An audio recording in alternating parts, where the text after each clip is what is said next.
이영돈 선우의 좋은 아침, 좋은 하루.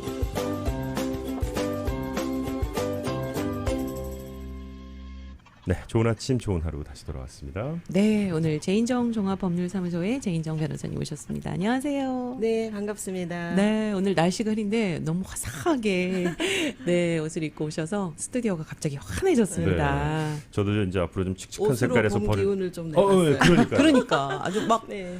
예, 꽃이 핀 것 같아요. 저희는 거의 무채색만 입기 그러니까. 때문에 옷이 화사함하고는 거리가 먼데 네. 오늘 스튜디오가 너무 밝아졌습니다. 화면을 빛내주고 계십니다. 네. 사실 바이든 행정부가 새롭게 출범하면서 뭐 미국의 1,100만 불법 체류자들에게는 좀 희망적인 소식들이 네. 전해오고 있잖아요. 어떻게 좀 진행이 되고 있는지, 영주권 좀 빨리 받을 수 있는지 여러 가지 궁금하거든요, 변호사님. 네, 저희도 이게 빨리 통과하면 좋겠지만 네. 그 법안, 그 U.S. Citizenship Act of 2021 법안이 워낙에 광범위한 내용을 포함하고 있어서 그렇더라고요. 네. 제가 볼 때 급한 내용이 따로 나와서 뭐 다카니 이런 뭐 드림 법안이니 또 농장 사면이나 뭐 TPS 네네. 이런 분들이 먼저 통과할 가능성이 훨씬 더 높고요. 아직 네. 미국에서는 코비드 방역이 다 끝나지 않았기 때문에 아마 국가적인 차원에서 보면 이제 그런 게 먼저 우선순위니까 국회에서 그렇게 막 러시하게 이 법안이 통과하는 거를 지금 다루고 있지는 않지만 현재 계류 중이고 또 네. 검토 중에 있어요. 그래서 네네. 저희도 좋은 소식이 빨리 나오길 바라지만 제 개인적인 생각에는 금년에는 통과하기 어려울 것으로 이렇게 예측이 돼요. 올해 그렇군요. 안에는 네, 근데 이민국의 행정 능력도 지금 잘 받쳐주지 않고 하기 때문에 여러 가지가 좀 복합적으로 돼야 될 것 같거든요. 그리고 또 상원과 하원이 별도로 통과하더라도 네. 결국은 이제 하나의 수정 법안이 나와서 뭐 바이든 대통령이 이게 제시한 법안이기 때문에 대통령이 사인하는 거는 정해진 사실이지만 국회에서 어떤 합의가 이루어지나 이런 것들이 이제 관건인데 꽤 많은 시간을 필요로 할 걸로 예측이 되거든요. 그러네요. 그래서 오늘은 불법도 많지만 사실은 합법 이민자가 훨씬 더 많지요. 그렇죠. 그렇죠. 네. 네네. 그렇죠. 그리고 네. 또 이렇게 가족 초청해서 오신 분들은 굉장히 오래 기다리고 계시는데 많은 분들이 기다리는 사이에 더 빠른 취업 이민이나 이런 거를 할 수 있다는 거를 생각을 안 하신 분들이 되게 많아요. 그냥 너무 막연하게 기다리기만 하시는 거군요. 기다려야 한다. 예를 들어서 지금 네. 형제자매 초청을 하잖아요. 그러면은 14년 5개월 전에 신청하신 분이 지금 대기자기 때문에 그렇습니까? 지금 신청하면 제 생각에 이민법이 안 바뀐다면 거의 17, 8년 걸리지 않을까. 20년. 지금으로부터요. 네. 만약에 지금 신청한다면. 그러니까 네. 형제자매 초청을 말씀하시는 거죠? 네. 근데 가족 초청으로 가족 이민 초청. 오신 분들이 취업 네. 이민보다 훨씬 더 많아요. 그렇죠. 그렇죠. 굉장히 맞습니다. 많죠. 예. 네. 그래서 우리 이영도님하고 선우 씨 생각에는 네네. 2019년이나 이렇게 1년에 몇 명이나 미국에 이민이 올 것 같다고 생각하세요? 그러니까 진짜. 예를 들면은 이제 전체 이민자. 팬데믹 직전에 팬데믹을 2019년 떠나서 네, 네, 네, 네, 네. 몇 명이나 18년. 이민을 들어왔냐고요? 그 네, 당해. 왔을 것 같냐고요. 아, 오래 살으셨으니까. 저는 이거는 오래 뭐 살지 추측. 않은. 아니 그 당시 2019년도 하면은 이제 트럼프 행정부가 조금 이민 정책을 강화하던 때라서 그쵸. 좀 덜 들어왔을 것 같은 느낌이 들긴 하는데요. 그래도 이제 대략 이렇게 몇 명이나 이민자가 왔을 것 같아요? 좀 뭐 10만? 한 조금 더 쓸까요? 20만? 5만 명 정도 왔나? 네. 5만은 아니고. 2019년에 이민한 사람은 100만 명이 넘습니다. 2019년에 새로 와. 이민자가 이제 2019년에 비자가 미국을 발급돼서 입국. 네, 해외에서 영주권 받아서 오신 분하고 미국 내에서 와. 신분을 조종한 분이 100만이요? 100만 하고 31,765명이에요. 103만, 이야. 103만. 네. 와. 대단합니다. 8년도에는 100만하고 9만 109만. 6천, 백- 네, 네. 109만, 네, 109만 그 정도 6천. 되고 네, 이제 네. 2017년도에는 100만 하고 12만 7,167 이 112만. 정도니까 네, 우리가 생각하는 와우. 것보다 굉장히 많은 이민자들이 매년 미국에 이민을 해오고 있어요. 그 트럼프 행정부 시절에도 그러니까 뭐 300만 명 이상 왔다는 이민자가 거는. 새롭게 미국에 정착을 한 네, 거네요. 전체가 다 해서 이제 100만 명 좀 넘게 네. 이민자가 들어온 거죠. 근데 법이 정해놓은 거를 폐지할 수 없었기 때문에 그렇군요. 취업 이민과 가족 초청으로 해서 오신 분들은 특별한 하자가 없으면 많이 이렇게 비자 거절을 했음에도 불구하고 법에 맞는 수속을 하신 분들은 비자를 많이 받아서 들어온 거죠. 왜냐하면 2020년도 자료는 아직 발표하지 않았어요.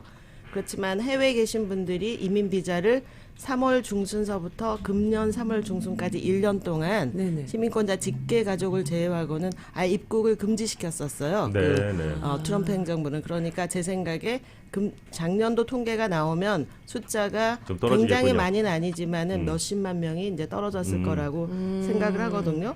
그리고 저도 이제 오늘 방송하면서 이런 스태티스틱 이게 통계 자료는 숫자를 제가 외우지 잘 못하니까 한번 잠깐 이민국에서 발표한 자료들을 좀 찾아봤더니 네. 네네. 2018년에 발표한 그 자료에 따르면은 미국에 이민한 전체 지금 이민자 숫자가 4,400만이랍니다. 4,444.8 밀리언이 전체 이민자 숫자니까 굉장히 이제 이민자가 많고, 그러면 이민자가 그 파퓰레이션 예. 차지하는 비율은 대략 13.7%예요. 그렇군요. 근데 이거를 네, 제가 네, 이제 한번 60년도를 한번 봐봤어요. 그랬더니 네, 네. 1960년도에는 9.7 밀리언 이민자가 있었어요.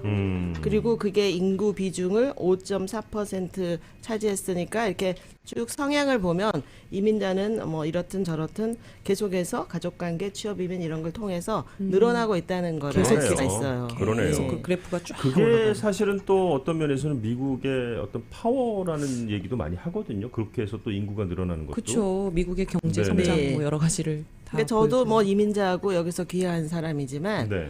이민자들이 이제 공여하고 이렇게 합법적으로 이민 와서 영주권도 받아서 미국 경제에 기여한 게 되게 많으니까 이 모든 자료들에 보면은 물론 불체자가 발표한 걸 보니까 지금 11.3 밀리언, 그러니까 1,130만 명이 지금 있다고 2019년에 이제 발표한 자료에 따르면 그렇게 돼 있어요. 네네. 그래서 이제 사면자는 이런 불법으로 계신 분들에 지금 해당 사항이 있으니까 그런 희망이 빨리 오기를 저도 바라지만 제가 오늘 말씀드리고 싶은 거는 이제 합법적인 이민들은 도대체 어떻게 하는지 어떻게 하면 좀 빨리 오실 수 있는지 그쵸, 가족 조청도 이런 것들 좀 궁금하고. 제가 뭐 얘기 네. 나누고 싶습니다. 사실 어떻게 보면 또 대다수가 또 합법적인 분들이시니까 네. 그렇죠. 더 저희한테 와닿을 수 있겠네요. 또 지금 그냥 그 말씀을 막연하게만 해주시면. 네네. 생각하고 있던 걸 네. 오늘 좀 네네. 정리를 해주세요. 네. 네.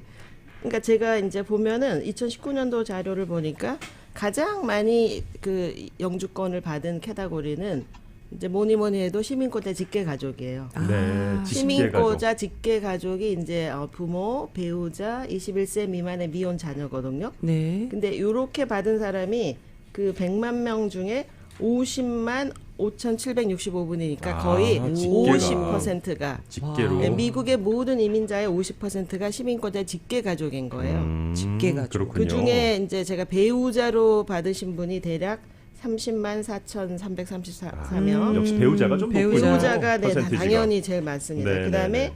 왜 이제 자녀도 있는데 자녀는 왜 재혼을 할 때 이제 그 배우자가 뭐 이렇게 먼저 결혼해서 뭐 애가 있다 그러면은 네네네네. 이렇게 부모를 따라받는 것이 아니고 영주권자가 이렇게 배우자를 초청하면 21세 미만의 자녀는 동반할 자격이 있어요. 동반. 근데 예를 들어서 내가 결혼을 하는데 배우자가 먼저 결혼이나 뭐 결혼 안 한 상태에 자녀가 있어요. 그거는 동반할 자격이 없고요. 아, 네. 결혼을 18세 그 자녀가 18세 되기 전에 했는 경우만 스텝 페어라는 그러니까 스텝 마들든지 스텝 파더가 스텝 차일드로 따로 초청을 동시에 하는 거예요. 아, 그렇군요. 그렇군요. 근데 이런 거가 가족 초청이 좀 쉬운 것 같지만 룰을 잘 모르면 애가 저절로 따라받는 줄 알고 제가 상담한 케이스 중에 아, 네. 아이를 따로 초청을 안 하고 배우자만 초청을 했는데 그러네요. 이민 비자 이제 비리 날라왔는데 애게 없는 거예요. 그냥 당연히 될 줄 알았는데 물론 변호사 도움 안 미성년자니까. 받고 이제 가족 초청이 간단하다고 생각하니까 그쵸. 무조건 그 된다. 폼만 작성하고 이민국 인스트럭션 보고 파일을 해서 얘는 당연히 따라받는 줄 알았는데 이민 비자 피비리 오니까 애게 없어요. 그래가지고 이제 그런 걸 들고 이제 저한테 상담 온 분이 있었어요. 그렇겠네요. 그러니까 제가 보니까 그거는 처음서부터 파일을 2개의 청원서를 넣었어야 되는데 아이 걸 안 넣은 거죠. 그러면 이제 아이는 뭐 그때서 초청해서 엄마랑 이제 시간을 맞춰서 같이 인터뷰하든지 이렇게 하는 거고. 네. 그러니까 그런 자녀로 온 사람이 한 6만 명이 좀 넘고요. 네. 부모 있잖아요. 시민권자 부모님들. 네. 부모님들이 이제 2019년에 한 14만 명 정도가 비자를 받으셨어요. 부모님. 네. 네. 그러면은 이제 전반적으로 그럼 시민권자 직계가 전체 이민의 거의 반을 차지하는데 그 외에 한국 분들이 이제 많이 해당 사항이 있는 게 나머지 가족 초청은 이제 코타가 있어요. 형제자매 형제자매? 말씀하는 이제 브라더스. 가족 경우인가요? 초청은 4가지 순위가 있어요. 아, 4가지. 네, 네, 네. 네. 아. 그래서 이건 이제 코타가 다 있는 거거든요. 그렇군요. 1순위 가족 초청 1순위는 시민권자의 자녀인데 21세 넘은 자녀. 네. 그러니까 네. 직계는 21세 미만의 미혼만 되는 거예요. 네. 그러니까 21세 미만이라도 19살에 결혼했다. 그러면 직계가 아닌 거예요. 아, 그래요. 네, 그건 1순위인 거예요. 21세 미만. 네. 21세 미만의 미혼 자녀만 미혼. 시민권자의 직계예요. 네. 이민법상 시민권자의 네. 직계. 그쵸, 그쵸. 네. 원래는 직계지만. 네, 그러니까 21살의 기준은 21살 생일이 되는 날서부터 21세면은 더 이상 직계가 아니에요, 이민상으로. 독립개체라고 네, 보는 거군요. 독립. 21살이 네, 넘어가면. 그거는 이제 그 가족 초청의 1순위입니다. 그러면은 1순위는 초청하면은 얼마나 걸리고 있냐 현재. 네네. 5월 달에 국무성이 발표한 문호는 2014년 10월 8일 이전에 수속한 사람이 인터뷰 대기자예요. 그러니까 대략 대기 기간이 직계는 항상 오픈 상태였다가 21살이 되는 순간 코타가 6년 7개월이 뒤로 딱 돌아가는 거예요. 네, 그래서 혹시 이런 것도 자녀 초청하면은 초청하자마자 영사가 비자 주는 게 아니잖아요. 네네. 요즘 같으면 프로세싱 타임 자체가 1년 6개월이나 소요되고 있어요. 와. 그래서 해외에 있는 자녀를 뭐 직계인데 혹시 초청해야 된다 이러면은 프로세싱 타임도 감안을 해야 되는 거예요. 네. 급행이 없고 또 코비드 때문에 일이 많이 지금 늦어져 있기 지연되고. 때문에 뭐 21살 예를 들어서 20살 8개월에 초청을 했는데 청원서 계류 중간에 또 이렇게 나이가 탁 넘어가지고 이제 21살이 넘는 순간 갑자기 그냥 1순위 쿼터 1순위로 바뀌는 거예요. 그러니까 직계에서. 직계에서 1순위로 바뀌면 6년 7개월을 기다려야 되는 거예요. 와. 근데 거기서 이제 이렇게 이런 것들을 지금 시리즌십 법안 국회 제출한 거 보면은 기다리다가 애들이 넘어가고. 에이즈아웃이 21세 생년월일이거든요. 네. 그쵸. 에이즈아웃 하는 거를 이제 좀 없애겠다. 그래 그건 좀 아니다. 그러니까 접수할 때 날짜로 이제 비자 받을 때까지 하겠다는 조항이 그 사면자 구제안도 있지만은 그런 법안도 들어가 있어요. 그거 좀 필요하겠네요. 네. 근데 지금 현재는 또 아동 신분 보호법이라는 게 뭐 한 20년쯤 전에 15년쯤 전에 이게 통과를 해서 이민국이 청원서를 집어넣고 청원서를 허가해주는 기간을 일부러 늦게 해주면서 약간 이렇게 반 정도 구제해주는 거예요. 이거는 그 청원서 심사 기간을 실제 나이에서 21세가 넘더라도 빼주겠다. 그러니까 예를 들어서 우리가 이제 1순위로 지금 21세 넘은 자녀를 초청하면 어차피 1순위지만 우리가 영주권자의 이제 그 배우자하고 21세 미만의 미혼 자녀는 또 2순위거든요. 2순위 같은 경우에 이제 문호는 지금 오픈 상태고 또 영주권자 21세 이상의 자녀는 2순위 안에 또 B그룹이에요. B그룹. 배우자하고 21세 미만은 A그룹이고. 특히 이제 저희가 B그룹 할 때 또 B그룹은 왜냐면은 A그룹은 문호가 오픈 상태예요. 시민권자 배우자처럼. 네네. 근데 B그룹은 갑자기 5년 9개월이 뒤로 돌아가는 거예요. 와. 근데 예를 들어서 제가 초청을 할 때 20살에 초청을 했어요. 네. 근데 예를 들어서 이민국이 21살 1개월 됐을 때 청원서를 어프로브 해줬어요. 그러면은 2순위 B로 가는 게 아니고 접수를 해서 허가해주는 기간이 1년이 있었잖아요. 네. 그럼 그 1년을 실제 나이에서 빼주는 거예요. 그거를 이제 우리가 Child Status Protection Act라 그래서 한국말로는 아동 신분 보호법이 있어요. 그러니까 20살이었다면 19으로 1년을 네네네. 빼주는 건가요? 허가가 나왔을 당시에 내가 21세 3개월이야. 네. 근데 청원서 계류 기간이 1년 2개월이었어. 2개월. 그럼 1년 2개월을 이제 실제 나이에서 빼주면은 도로 20세가 되는 거예요. 네.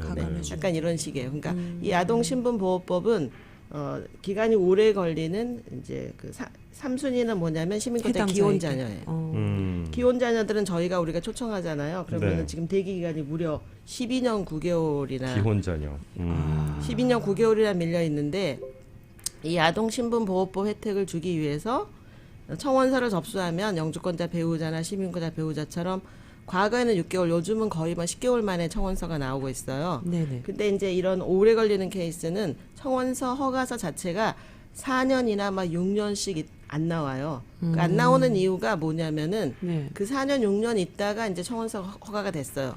근데 우리가 초청할 당시에 아이가 예를 들어서 15살인 아이가 있었어요. 그러면은 이제 15살인 애가 21살 되려면 6년 후에 21살 되잖아요. 네. 근데 21살이 됐을 때 이민 청원서가 나왔어요. 그럼 이민 청원서가 6년을 기다렸잖아요. 그러면 21살에서 6년을 빼주는 거예요. 그래서 이민 동반 나이를 밑으로 청원 계류 기간만큼 낮춰주는 거거든요. 네, 그럼 걔가 도로 15살이 됐어. 15살. 네. 그리고 나서 네. 그 15살에서 문호가 오픈이 되는 게 21살 생년 전에 오픈하면 걔는 아동신분보호법에 따라서 따라받을 수 있어요. 네, 네. 제가 오늘 얘기한 거는 일반 사람들이 모르는 사람이 너무 많고 그러니까요. 늦었다고 또 생각할 그러니까 수도 꼭 있고. 제가 이주공 세런들 이상하게 생각하는 게 아니라 법적인 공부가 막 계속 법이 바뀌기 때문에 따라가야 되는데 아이가 받을 수 있는지 없는지를 그냥 이렇게 아동신분보호법을 고려하지 않고 계산하면 얘가 지금 16세인데 이거 기혼자녀 초청하면 우리 애가 따라 받을 수 있을까요? 그러면 이 법을 모르는 사람은 지금 아이고, 대기 기간이 안 12년이니까 돼요. 12년 안 되겠네요. 후니까 안 얘는 그냥 안 무조건 돼요. 안 되겠네. 그러면 우리는 이민을 아이 때문에 가려고 하는데 아. 얘가 못 받으면은 우리는 소용이 없어요. 그렇게 판단을 잘못하신 분들이 많이 있다는 순간의 거죠. 판단으로. 네. 네. 또 더 나아가서 형제자매 초청하는 것도 마찬가지예요. 네. 형제자매 초청을 했는데 이제 이거는 문호가 무려 14년 5개월이나 밀려 있잖아요. 뭐 사순이라는 네, 이거는 거죠? 사순이야. 네. 가족초청 사순이. 그러니까 이런 가족초청 사순이는 이민국이 제가 이렇게 청원서 어프로블 나오는 거 보면은 거의 한 8년쯤 있다가 해줘요. 그 얘기 뭐냐면 청원서가 나오는 기간만큼 그 밑에 따라받는 동반 자녀의 나이를 빼주는 거예요. 아. 그러니까 예를 들어서 뭐 여기서 14년에서 뭐 한 8년 정도를 빼면 20살 되기 6년 전이라도 가능성이 있다는 거죠. 그러네요. 그러네요. 네, 네. 네, 네, 네. 네, 그러니까 이거는 이제 자녀 때문에 가족 초청 이민하신 분들이 제가 이렇게 상담하면서 많이 느낀 건데 아이 때문에 온다고 하신 분들이 한국에는 특히 많이 있어요. 네. 그러니까 뭐 다른 더 빠른 방법을 선택하기 전에 가족 초청을 할 때 이런 아동신분보호법이라는 게 보호법이 있구나. 있다. 네, 그러면은 계류 기간이 엄청 긴데 이민국이 일부러 길게 해서 아이의 동반 나이를 빼주기 위해서거든요.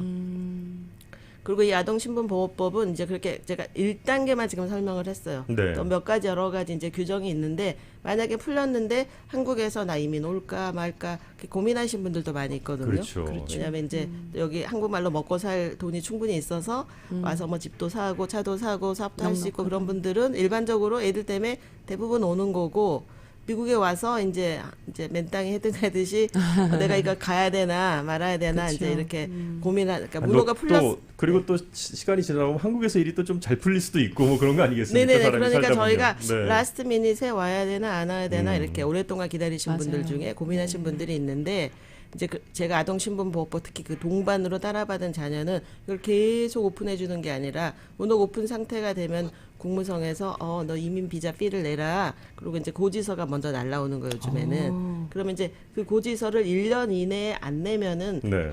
케이스가 캔슬이 되는 거예요. 아이고. 또 아동신분보호법도 문호가 풀려서 이제 그 고지서가 날라오잖아요. 네네. 그러면은 1년 안에 엑서사이즈 안 하면 이제 고민하다가 1년을 보내버렸어. 그렇죠. 전문가를 이럴까 상의 안 말까 하고. 저럴까 말까. 그러면은 이제 그리고 서류만 조금 연계해놨는데 2년 후에 나 이민 오고 싶어. 근데 그 사이에 애가 21살 6개월이 됐어. 예. 그러면은 1년이 안 지났으면 얘가 아동신분보호법으로 따라받을 수 있었는데 그 계류 기간만큼 네, 보장받는. 문호가 오픈된 다음에 1년 동안 고민하다가 엑서사이즈 안 하면 신분법을 사용할 수가 없어요. 그렇게 되면 이제 온다고 해도 아이는 같이 못 오는 그렇게 게 되죠. 되는 네네네, 거죠. 그렇죠. 그리고 그 네. 아이는 다시 또 다시. 이제 여기서 초청을 해갖고 또 동반. 시간이 지나야 된다 뭐 이런 말씀이신 거죠. 맞아요.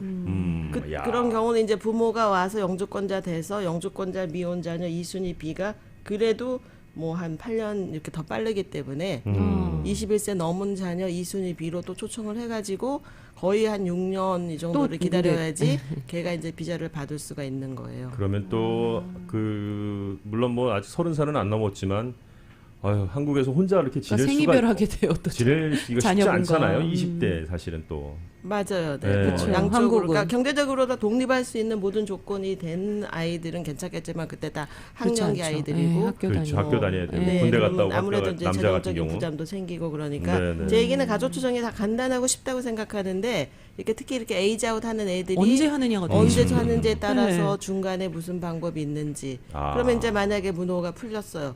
그러면은 뭘 기준으로 나이를 프리즈 해주냐면은 해외에 있는 케이스는 이민 그런 비자 필 돈을 내고 돈을 낸 다음에 비자 어플리케이션을 가족 초청은 이제 요즘에 업로드 이렇게 온라인으로 업로드하게 돼 있거든요. 네. 그러니까 네네. 우리가 영주권 신청서랑 똑같은 거예요. 그러니까 이민 비자 신청서를 제출한 날로부터 또 날짜를 이렇게 프리즈 시켜줘요. 왜냐면 그때서부터 인터뷰까지가 대략 4개월에서 6개월 정도가 소요되거든요. 그 기간만큼 또 네네네. 이제 그러니까 또 내가 이제 프리즈. 돈을 내고 네네. 비자 어플리케이션을 내셔널 비자 센터라는 데다가 이제 제출하도록 돼 있는데 거기에 이민 비자를 제출한 날짜서부터는 그 날짜가 예를 들어서 20세 11개월이었어요. 네네. 근데 인터뷰를 21세 뭐 5개월에 하게 됐어. 그러면 그때 돈을 내고 비자 어플리케이션을 MBC라는 곳에 제출한 이후에 차는 나이는 그냥 이렇게 동결시켜 주는 거예요. 그러니까 뭐 빼주는 개념하고 빼준다. 같은 거죠. 네, 그렇죠, 네네네.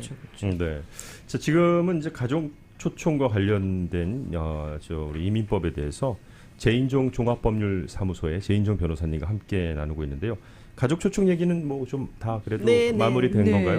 그러면 네. 잠시 전하는 말씀 전해드리고 돌아와서 취업 이민 취업 얘기 네, 좀 해볼까요? 네. 그러니까 이것도 관심 1년에 많으시죠? 100만 명 정도가 이민을 오는데 그 가운데 50%가 가족. 아니 이민- 직계 가족이고 직계 가족. 이렇게 제가 얘기한 1, 2, 3, 4 순위로 발급되는 비자는 22만 6천이에요. 그러니까 이것도 아. 가족 관련 어쨌든 해서는 거의 70% 이상이 순위가 그렇죠. 높네요. 가족 그러니까 관련 미국은 초청이네요. 아직까지는 가족 이민이 73% 정도를 아, 차지하고 그러네요. 있고요. 네. 네, 네. 자, 그럼 전하는 말씀 전해드리고요. 이제 그 외에 또 이제 취업 이민 쪽도 좀 네, 있으니까요. 가족관계 없는 사람은 그럼 어떻게 이민해 오냐? 네. 취업을 통해서 이민해 오고 이것도 관심 많으세요. 네, 아까처럼 오래 걸리는 사람은 계속 기다릴 게 아니라 빠른 방법을 고려를 해볼 필요가 있죠. 네, 금방 돌아오도록 하겠습니다. 네. 네. 이용돈 선우의 좋은 아침, 좋은 하루.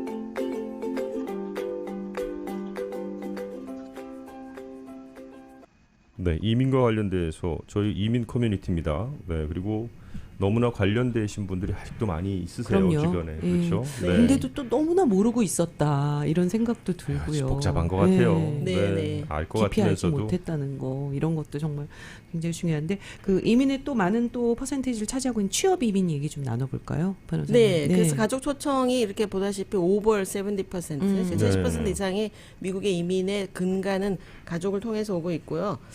취업 이민이 그 다음에는 이제 1년에 대략 코타가요. 14만 명 정도가 이민해 오는 거예요. 14만 명. 네, 그러니까 100만 명에 14만 명이면 대략 14% 정도만이 취업을 통해서 이민해 오는 거죠. 네네. 그 외에도 이제 취업 이민 좀 제가 설명을 하겠지만은 뭐 다이버시티 이런 게 있어요. 그런 거는 이민 다양성 때문에요. 네, 다양성 다양성. 때문에 이민자들을 그냥 받아들이는데 예를 들어서 뭐 아프리카 많이 안 오는 나라. 이게 금년에 발표한 거 보니까 아프리카 쪽의 나라도 이제 뭐 한 20개 정도 돼요. 그러면 한 3만 4천 명. 뭐 아시아 쪽이 많이 오는 것 같지만 한국 분들 이민자 좀 많은 편이거든요. 근데 예를 들어서 가까운 나라에 있는 뭐 스리랑카니 저페니니 뭐 이렇게 타이완 이런 나라는 한국에 비해서 이민자가 많지가 않아요. 아시안들도 이 다이버시티 통해서 한 13,000명 정도? 유럽 쪽이 한 18,000명?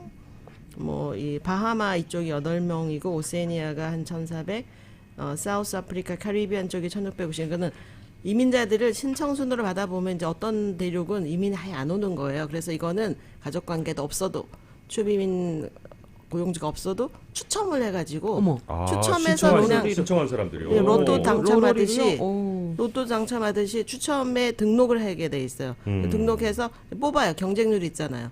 그래서 이렇게 뽑히면은 그 영주권을 주는 거예요. 어머, 어떡해.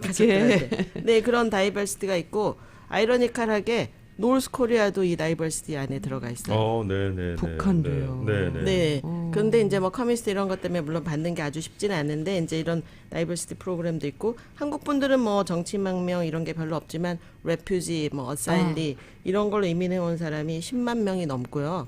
어떻게 보면 취업이민 다 해서 14명밖에 안 되는데 지금 이거 2019년도 자료 보니까 레퓨지, 어사일리로 온 사람이 거의 11만 5천이 넘어요. 그러니까 이제 그 다른 나라, 네네네 그런 것도 있고 또 그 빅팀. 크라임의 빅팀들도 뭐 T 비자, 트래피킹 비자, 뭐 U 비자 이런 거 해가지고 저희가 실제로 영주권 받아주신 분들이 있거든요. 그러니까 그런 피해자들도 정부에 협조하고 수사에 협조해서 그 수사에 협조한 게 그 가해자들의 유죄 인증에 도움이 되는 증인 역할들 이런 것들을 하면은 그 피해자로서 살 수 있는 T 비자, U 비자도 주지만 그 T 비자, U 비자가 결정적인 역할을 했다는 이제 거버먼의 편지 같은 거 이런 거를 나중에 증명이 되면 서류 진행 중일 때 이제 저희가 보통은 받도록 노력하거든요. 네, 그래서 네. 받으면은 그거 자체로 또 영주권을 신청할 자격을 주는 거예요. 그렇게 해서 네. 받으신 분들도 대략 한 18,000명 정도 되니까 꽤 되죠. 그럼요. 네네네.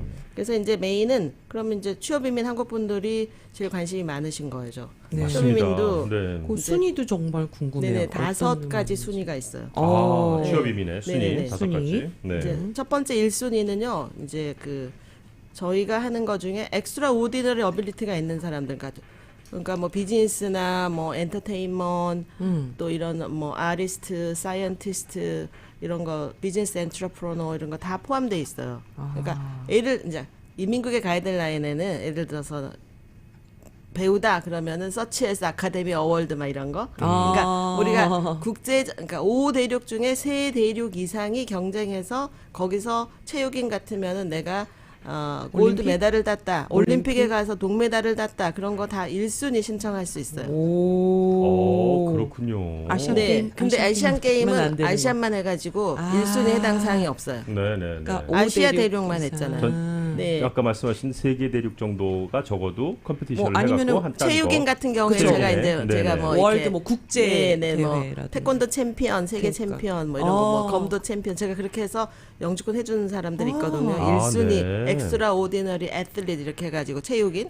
오, 네. 그다음에 제가 영주권 해준 사람 중에 뭐 예를 들어서 내가 올림픽의 심사위원이었다. 네네. 태권도 심사위원이었다. 그런 분도 제가 영주권 해드린 적이 있어요. 심사위원 아, 아무나 진짜요? 되는 게 아무나. 아니라. 그럼요. 네. 국제적으로 공인되신 분들이니까 공인 그분들은. 심판이니까. 네. 네네. 근데 저희가 1순위 중에 제일 많이 하는 분은 이제 요런 캐터고리가 하나 있고 네. 스케줄 A가 그 그룹이 있는데 거긴 뭐냐면 멀티내셔널 매니저 앤 이그제큐티브라 그래서 네. 국제기업 간부. 주로 이제 주재원으로 나오신 분들이 여기 되게 많으시거든요. 국제 기업 간부. 주재원분들이 그래서 주재원으로 오셨다가 이렇게 영주권 받고 그냥 이렇게 계신 분들이 그래서 많은 거군요. 많은데 쉽게. 네 제가 보면 반반이에요. 이제 회사의 협조가 없이는 1순위는 할 수가 없어요. 왜냐면 협조 있어야 본사에서 되고요. 일했을 네, 당시에 네, 네. 그쵸. 밑에 부하 직원들을 관리 감독한 자료들을 다 막 이미국 제출하라고 하니까 혼자서 해서 되는 게 아니고 본사의 협조가 필요하니까 공식적으로 본사 협조 받으신 분들 이런 분들은 저희가 국제기업 간부는 다른 아더 매니저나 프로페셔널을 보통 2명이나 3명 이상 관리 감독, 슈퍼바이저 하는 직책이면서 상당한 월급을 받고 또 본사에서 무조건 1년 이상 일했었어야지 이 국제기업 간부를 하는 거니까 아까 얘기한 엑스트라 오디너 어빌리티는 어쩌다 한 번씩 하는 거고요. 네. 국제기업 간부는 저희가 항상 하는 케이스예요. 그렇겠죠. 아무래도 그렇겠네요. 네, 네. 네, 왜냐하면 일반 취업이면 2순위, 3순위처럼 미국의 노동시장을 테스트할 필요가 없어요. 그거는. 그렇죠. 1순위 안에 들어가서 이제 영주권을 좀 쉽게 받을 수 있는 1순위가 있고요. 이제 2순위도 저희가 많이 하는 편이에요. 2순위는 어떤 거냐면 네. 일반적으로 어드밴스 디그리 홀더라 그래서 석사학위 네, 이상을 네. 소지했거나 학사학위로 경력이 프로그레시브하게 5년 이상 있는 분들이 2순위예요. 그렇군요. 미국에서 공부하면 이제 유학생으로 석사학위에서 내가 컴퓨터 사이언스를 했다. 근데 어디 가서 네. 뭐 데이터베이스 어드미니스트레이터로 다운타운에서 뭐 일한다 할지 소프트 엔지니어로 일한다 할지 주로 이런 케이스들이죠. 또 내가 MBA를 전공을 했는데 뭐 마켓 리서치 애널리스트로 어디 무역회사나 제조회사에서 일을 한다. 근무하고, 뭐 내가 어카운턴트인데 배철로도 할 수 있지만은 마스터로도 할 수 있거든요. 이런 그쵸. 전문직들이 주로 2순위예요. 그다음에 이제 3순위는 3순위 안에 세 가지 캐테고리가 있어요. 하나는 배철러 디그리, 학사 학위를 필요로 하는 전문직이 있어요. 3순위 안에. 네. 전문직. 예를 들어서 내가 어카운팅 전공했는데 회계사무소 어카운턴트 일한다. 내 전문직 3순위예요. 그다음에 뭐 내가 메케니컬 엔지니어 공부했는데 메케니컬 엔지니어로 어디 뭐 기계 제조회사에서 뭐 일을 한달지 뭐 이런 것들이 이제 3순위 전문직이에요. 네. 또 3순위 안에는 스킬드 워커가 있어요. 그 숙련공이라고 해요, 한국말로. 네. 숙련공은 잡 코드에 2년 이상의 경력이 필요하다고 인정된 잡이어야 되니까 내 마음대로 2년 있으면 숙련공이 되는 게 아니고 리퀘어먼이 2년 이상 경력을 필요로 한 잡이요. 예를 들자면은 내가 뭐 자동차 메케닉이다. 뭐 이런 거 2년 경력 요구할 수 있어요. 근데 예를 들어서 뭐 그냥 쿡은 요리사, 경력을 뭐 6개월밖에 요구 못 한다 이렇게 코드가 다 정해져 있어요. 근데 우리가 셰프 주방장 이런 네, 거는 예. 경력을 2년 요구할 수 있다 이렇게 코드가 돼 있어요. 다 정해져 있군요. 아주 그래야지 심사를 할 거 세밀하게 아니겠어요. 정해져 있는 거군요. 연방노동국이 한국에서도의 경력도 필요한 거죠. 한국 경력은 이제 뭐 경력증명서만 떼어가지고는 안 되고요. 세무서에서 소득금액 증명을 할 수 있는 한국 같은 경우는 직장생활 하신 분들은 근로소득 원천 징수하는 소득금액 네네네네. 증명서를 세무서에서 영문으로 다 발급해 주니까 그런 서류를 증명하셔야 돼요. 그렇군요. 근데 저희가 요리사도 꽤 많이 하는 편인데 한국 분들이 요식업에 종사를 그쵸. 많이 하시기 때문에 네네. 근데 어떤 분들도 하실 수 있냐면은 숙련공으로 여기 2년제 라스베가스 쪽에서 음식, 큘리너리, 뭐 제빵 네네. 이런 거 공부하신 분들 있어요. 전문대. 칼리지. 전문대에서 네네네네. 2년 어소시에이트 디그리 받으신 분은 그게 숙련공 캐터고리에 들어가는 거예요. 네. 교육을 받게 그거 되는 자체가 2년 경력하고 동등 이쿠벌런트예요. 네. 네. 그리고 이제 세 번째는 언스킬드 케이스가 있어. 우리 한국말로 하면 비숙련공. 비숙련공. 저희가 아마 비숙련공도 꽤 많이 합니다. 왜냐하면은 미국의 지금 노동 시장이 내가 뭐 컴퓨터 사이언스 전공했다고 취업이 다 되는 것도 아니고 그렇죠. H1도 3대1 경쟁력에서 다 고용 오퍼 받았는데 추첨해서 다 2명이 떨어지고 안 1명밖에 안 돼. 그런 되잖아요. 경우가 꽤 채용이 안 있더라고요. 되니까. 저희가 네. 실제로 이렇게 전문직 종사자 자격을 갖춘 분이 많은데 고용주 어레인지가 안 되고 또 H1으로 일해도 스폰서를 안 해준 회사들이 의외로 꽤 많아요. 일을 하는데도. 그래서 예. 제가 저희 사무실 같은 경우에 작년에도 그렇고 금년에도 그렇고 어떤 분은 사이클러지 PhD 받았어요. 네. 근데 짭을 도저히 공부 많이 하셨네요. 도저히 네. 못 잡는 거예요. 어. 근데 이제 타주에 사셨는데 아마 같은 교회 분이 운영하는 식당에서 그냥 도우미 주방에 헬퍼 필요하다. 네네. 그래서 저보고 그런 것도 이민이 되냐 그래서 PhD 된다. 받으셨는데요. 네, 네. 된다고. 그래서 제가 이렇게 푸드 프로페셔널 워커 주방 헬퍼죠 한마디로. 그렇죠. 그런 거는 비숙련공 잡인데 경력이 필요 없어요. 근데 제가 일해야지만 받으실 수 있다. 지금이 거기서 아니라 일을 월킹법이 나온 다음에 왜 의심 받을 수 있잖아요. 그렇죠. 그걸 하기 위해서. 너 예. 박사학위까지 했는데 왜 주방에서 그렇죠, 일하냐. 그렇죠. 그러네요. 네. 제가 유학생 중에 학사학위, 석사학위도 있고 이렇게 박사학위 있는데 실제로 요식업을 종사한 사람이 제일 많아요. 서버, 웨이터, 웨이트리스, 뭐 쉽게 조금 레스토랑 접근이 어텐던트, 가능하니까. 뭐 그러니까 캐시어, 주방의 헬퍼 이런 것들이 저희가 종종 네. 고용주를 못 구하는데 그런 데는 이제 스폰서를 해준다 그래. 그렇죠, 그렇죠. 식당에서. 네네. 그거 이제 불법이지만 어떨 때는 막 캐시바ck 이런 분들도 많이 있잖아요. 그렇죠, 그렇죠. 그러니까 이제 열심히 일하면은 이제 고용주가 도와주겠다. 그러면 그렇죠. 저희가 그는 스킬드 워커 단순 노동직이지만 그냥 경력 하나도 없이 그냥 바로 수속할 수 있어요. 제가 비숙련공 엄청 많이 해줬는데 한 명도 떨어지신 분 없어요. 아, 그래요? 네, 영주권 대기 상태에서 그렇지만 뭐 한 5명에 1명꼴로 실사가 나오는 경우가 있어요. 의심스러우니까. 진짜로 하고 있는지. 진짜 일하는지 안 하는지. 영주권 대기 상태에서.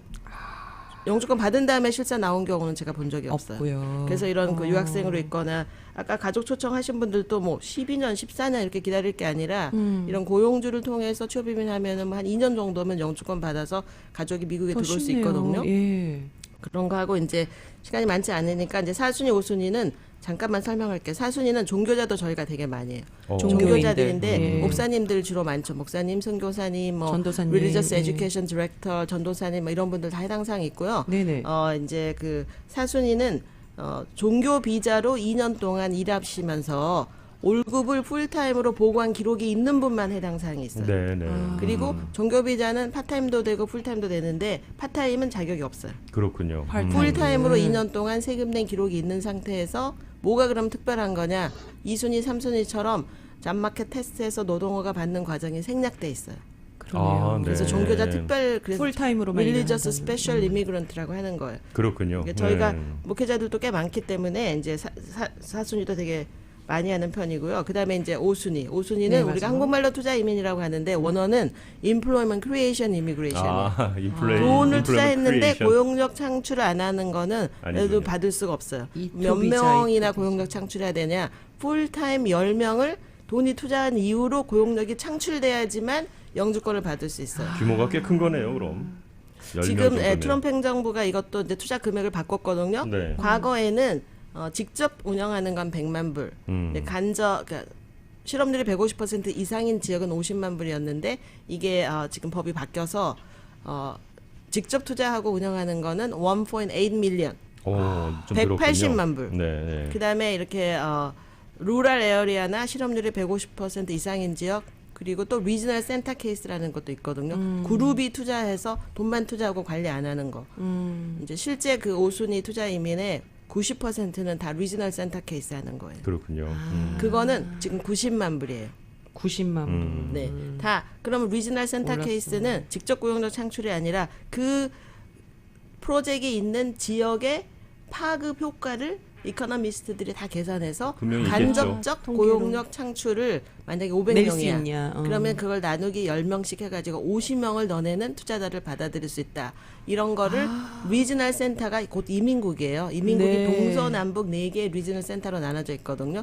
근데 허가 안 받고 하면 엉망진창이 되니까 그렇죠. 리지널 센터에서 너네는 이 된다, 안 프라이빗 된다. 플레이스먼으로 투자자를 받아도 된다는 허가를 받는 프로젝트를 우리가 리지널 센터라고 부르는 거예요. 네, 네. 제가 이제 그 투자 근데- 이치 캐다고리마다 다 뭐 많은 시간이 이제 필요하긴 한데 오늘은 전반적으로 이렇게 이민하는 방법이 있다. 전반적으로 하셨는데 내용을 저희가 좀 잘 오늘 알아들을 수 있게 가족 이민, 취업 설명을 이민 너무 너무 잘해주셨어요. 잘해주셨어요. 네, 취업 이민은 네. 다 문호가 오픈 상태예요. 그렇군요. 근데 한 가지만 제가 이게 인도 같은 경우는요. 2순인데도 코타가 11년씩 밀려 있어요. 아이고. 너무 많이 들어왔나요 그동안? 제가 너무 많아요. 아니요 인구가 너무 많아요. 아, 그거는 인구 대비. 네네 나라 만약에 접수 순서대로 두잖아요. 그러면은 인도 애들이 한 70%다 가져가고 아이고, 중국 그러면 애가 안 이제 한 되잖아요. 20% 가져가고 나머지 나라가 10%로 나눠 가져야 되는 상황이에요. 그런 것 때문에 다 자르는 다양성. 거군요. 그러니까 7%로 묶어놨어요 현재 법은. 인도는. 7%. 네, 네. 그래서 인도하고 중국 사람을 중국도. 저희도 도와드리고 있는데 좀 안 됐어요. 너무 오래 기다려야 돼서. 그렇군요. 인구가 너무 많아. 알겠습니다. 네네. 네, 오늘 일단 저희가 또 여러 가지 뭐 많은 것 가운데 가족 초청 이민 그리고 취업과 관련된 이민에 네. 대해서 제인정 변호사님과 함께 알아봤습니다. 제인정 종합법률사무소 혹시 문의 있으시면 저희가 좀 전화 안내해 드릴까요? 네, 네. 전화번호가요. 213-738-0928 213-738-0928번입니다. 네, 이민과 관련해서는 제가 볼 때는 이게 한치의 실수도 있어서는 오차도 있어서는 안 될 것 같거든요. 계획을 일단은 잘 짜야 됩니다. 네, 집에 처음부터. 설교들을 잘 따듯이 그렇죠. 법에 맞는 계획을 하면은 떨어지는 게 비정상이죠. 저희는 네. 항상 그렇게 믿고 그렇군요. 실제도 그렇거든요. 근데 많은 분들이 걱정을 많이 하시는 게 잘 몰라서예요. 맞아요. 그렇습니다. 그러니까 네, 이렇게 네. 수많은 케이스를 많이 접하셨던 또 제인정 네, 네. 변호사님의 경험과 노하우가 또 네. 많은 도움을 주실 것 같아요. 비숙련공 케이스가 의외의 탈출구가 되는 경우가 너무 많으니까 그러니까요. 그러네요. 네. 생각보다. 네. 적극적으로 고려를 해볼 필요가 있습니다. 특히 유학생들도 그렇고요. 네, 해외에 네, 계신 네. 분들도 그렇고. 네, 네. 자, 제인정 종합법률사무소의 제인정 변호사님과 함께했습니다. 오늘 말씀 잘 들었습니다. 네, 감사합니다. 네.